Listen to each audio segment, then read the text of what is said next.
இட்லி சப்பாத்தி பூரிக்கெல்லாம் ஈஸியான ஒரு side dish தேடுறீங்களா? அதுவும் மஷ்ரூமை வச்சு 5 நிமிஷத்துல எப்படி செய்யறதுன்னு பார்க்கலாம். ரொம்பவே ஈஸியா இருக்கும். ஒரு தடவை செஞ்சீங்கன்னா அடிக்கடி செய்வீங்க. அவ்வளோ டேஸ்டியான மஷ்ரூம் குருமானும் சொல்லலாம், மஷ்ரூம் கறினும் சொல்லலாம். எப்படி செய்யறதுன்னு பார்க்கலாம் வாங்க. அதுக்கு பேன் வச்சு பேன்ல தேவையான அளவுக்கு எண்ணெய் ஊற்றிக்கோங்க. நான் 2 ஸ்பூன் கம்மியாவே சேர்த்துக்கிறேன். உங்களுக்கு தேவைன்னா நீங்க கூட சேர்த்துக்கிறலாம்.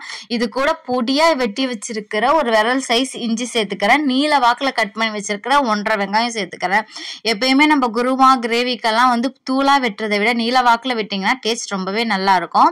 இது லைட்டா கலர் மாதிரி கண்ணாடி பதம் வந்ததுக்கு அப்புறமா அரைச்சி வச்சிருக்கிற இஞ்சி பூண்டு பேஸ்ட் சேர்த்துக்கிறேன். இஞ்சும் பூண்டும் நான் எப்பயுமே ஈக்குவல் ரேஷியோல எடுத்து அரைப்பேன். அந்த டேஸ்ட் ரொம்பவே நல்லா இருக்கும். இது பச்சை வாசனை போற அளவுக்கு நல்லாவே வதக்கி விட்டுக்கோங்க. இதோ பாருங்க, இந்த அளவுக்கு நல்லா வதங்கினதுக்கு அப்புறமா உங்க டேஸ்ட்டுக்கு தகுந்த அளவுக்கு, உங்க காரத்துக்கு ஏற்ற அளவுக்கு நீங்க கரம் மசாலா இல்லைன்னா சிக்கன் மசாலா சேர்த்துக்கலாம். நான் சிக்கன் மசாலாவும் 1 ஸ்பூன் அளவுக்கு மிளகாய் பொடியும் சேர்த்துக்கிறேன். இப்பவே தேவையான அளவு உப்பு சேர்த்துக்கோங்க. சேர்த்து இது எல்லாத்தையுமே நல்லா மிக்ஸ் பண்ணிக்கோங்க. இந்த மிளகாத்தூள் சிக்கன் மட்டன் மசாலாவோட பச்சை வாசனை போற வரைக்கும் நல்லாவே வதக்கிக்கோங்க. வதங்கினதுக்கு அப்புறமா கொஞ்சமா கருவேப்பிலை, நீங்க கருவேப்பிலை சேர்த்து கொடுக்கும்போது குழம்புக்கு டேஸ்ட் தூக்கலா கொடுக்கும். லாஸ்டா தக்காளி சேர்த்துக்கோங்க. தக்காளியை சேர்த்து நீங்க நல்லா வதக்கும் போது நல்லா மசாலா பதத்துக்கு வரணும். உங்களுக்கு தக்காளி நல்லா மசிஞ்சு எண்ணெய் விட்டதுக்கு அப்புறமா நீங்க மஷ்ரூமை சேர்த்துக்கலாம். இந்த அளவுக்கு இதோ பாருங்க, நல்லா வதங்கி எண்ணெய் விட ஆரம்பிச்சிடுச்சா?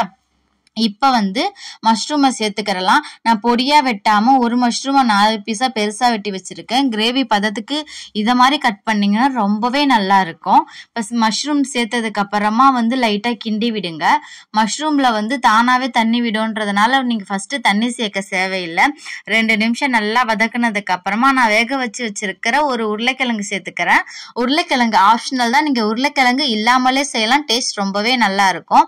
அதையும் இதையும் சேர்த்து நல்லா வதக்கி விட்டுக்கலாம். மசாலாவோட இந்த உருளைக்கிழங்கு அது கூட மசாலா சேர்ந்ததுக்கு அப்புறமா நான் 1/2 மூடி தேங்காவை அரைச்சி வச்சிருக்கேங்க. வெறும் தேங்காய் மட்டும்தான், அது கூட வேற எதுவும் சேர்க்கல. அதை எடுத்து ஊத்திக்கலாம். அப்புறம் மிக்சி கழுவுன தண்ணியே தேவையான அளவுக்கு சேர்த்துக்கலாம். உங்களுக்கு எந்த அளவுக்கு தண்ணி தேவையோ அந்த அளவுக்கு சேர்த்துக்கோங்க. நான் கொஞ்சம் திக்காவே செஞ்சுக்கிறேன். பாருங்க, இப்ப நல்லா மிக்ஸ் பண்ணி விட்டுக்கலாம். மஷ்ரூம் வேவறதுக்கு ரொம்ப நேரம் ஆகாதுங்க. ஒரு 10 நிமிஷம் வெந்தாலே போதும். ஈஸியா வெந்து வந்துடும். இந்த ஸ்டேஜ்ல உப்பு சரியா இருக்கான்னு சொல்லிட்டு செக் பண்ணி பாருங்க. ஒரு 2 நிமிஷத்துல இத மாதிரி கொதி வர ஆரம்பிக்கும். ஃப்ளேமை சிம்ல வைங்க. வச்சு ஒரு 10 நிமிஷம் நல்லா கொதி விட்டு இறக்குனீங்கன்னா சூப்பரான மஷ்ரூம் கிரேவி ரெடி.